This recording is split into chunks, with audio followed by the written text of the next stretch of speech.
Gerai, chebra, dabar pabandom pažaisti su vašku arba su žėlė ir pabandysim pažiūrėti, kaip gausis, kaip atrodysim. Dabar atrodom taip, čia dar žaislai mano. Oho, ir dabar bandysim pažiūrėti, kaip viskas gaunasi.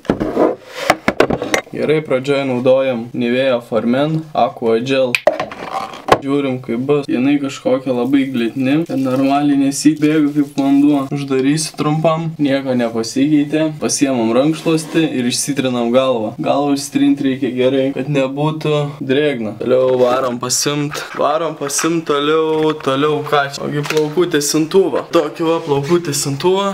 Ir įjungiam dar visų pirma į lizdą. Turi išsijungia. Įsijungt raudoną lemputę. Kol kaista jisai. Čia 5 minutės. Jaučiu gal net mažiau. Kol jisai kaista, einama pažiūrėti, kaip vaizdas pro balkoną. O jisai yra labai zaibys. Ir dabar galime eiti miegot, nes rytoj tu atsibusi su labai gražia šukuosena.